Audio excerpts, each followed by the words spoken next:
புதுக்கோட்டை மாவட்டத்தில் நெல் கொள்முதல் நிலையம் முன்பு கொட்டி வைக்கப்பட்டிருந்த நெல் மணிகள் மழையில் நனைந்து சேதமடைந்திருக்கின்றன.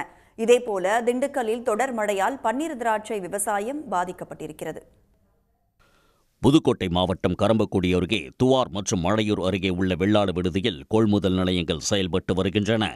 கடந்த ஒரு மாதத்திற்கு மேலாக கொள்முதல் நிலையத்தின் முன்பு கொள்முதலுக்காக குவியலாக நெல்லை விவசாயிகள் கொட்டி வருகின்றனர். இந்த நிலையில் கனமழை காரணமாக நெல்மணிகள் நனைந்து முளைக்கத் தொடங்கியுள்ளதாக விவசாயிகள் வேதனை தெரிவிக்கின்றனர். நாளொன்றுக்கு 1000 மூட்டைகள் கொள்முதல் செய்ய வேண்டும் என்றும் நெல்மணிகளை உலர்ந்த உலர்களம் அமைக்க வேண்டும் என்றும் கோரிக்கை விடுத்துள்ளனர். போதுமான காலம் நெல்லை உலர்த்ததற்கான காலம் இல்லாதனால நெல்மணிகள் முளைச்சி நாங்கள் 3 மாதம் ஃபஸ்ட்டு கஷ்டம்லாம் வீணாக போகுது.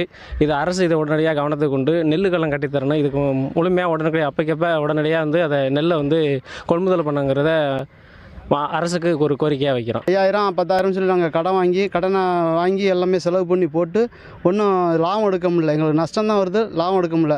டிபிஸில் ஒரு குடாரம் இல்லாததுனால படுதா இல்லைங்கிறாங்க. நாங்கள் இப்படி தான் பண்ண முடியும், இருக்கிறத படுதா இல்லை, நாங்கள் இப்படி தான் போட முடியும் அப்படின்னு சொல்கிறாங்க. இதுக்கு தக்க நடவடிக்கை அரசு நடவடிக்கை எடுக்கவும். திண்டுக்கல் மாவட்டத்தில் தொடர் மழை காரணமாக பன்னீர் திராட்சை விவசாயம் பாதிக்கப்பட்டுள்ளதால் விவசாயிகள் இழப்பை சந்தித்துள்ளனர். சிறுமலை அடிவாரத்தில் உள்ள வெள்ளோடு, பெருமாள் கோவில்பட்டி, அமளிநகர், காமலாபுரம், ஊத்துப்பட்டி, செட்டிப்பட்டி, கொடைரோடு உட்பட 20 கிராமங்களில் 400 ஏக்கருக்கு மேல் பன்னீர் திராட்சை விவசாயம் செய்யப்பட்டு வருகிறது. இந்த நிலையில் கனமழை விட்டுவிட்டு பெய்து வருவதால் பன்னீர் திராட்சையில் மழைநீர் கோர்த்து கொடியிலேயே பழங்கள் வெடித்து அழுகி வீணாகி வருகின்றன. இதனால் பெரும் இழப்பு ஏற்பட்டுள்ளதாக விவசாயிகள் வேதனை தெரிவிக்கின்றனர். ஒரு வாரமாக பார்த்தீங்கன்னா ரொம்ப மழை பெஞ்சு திராட்சையில் ரொம்ப வெடிச்சு போச்சு. போன வாரம் கூட பரவாயில்ல, ஒரு 40 ரூபா 50 ரூபா விலைவத்துக்கு இருந்துச்சு. இந்த ஒரு வாரம் பெஞ்ச மழையில் திராட்சை விலை அப்படியே படுத்துருச்சு. இன்றைக்கி நிலைமைக்கு பார்த்தீங்கன்னா ஒரு 20 ரூபா 25 ரூபா அந்த ரேஞ்சில் தான் இருக்குது திராட்சையோட விலை. இதே மாதிரி இன்னும் மழை பெஞ்சிக்கிட்டே இருந்தால் எங்களுக்கு ரொம்ப நஷ்டமாயிரும்.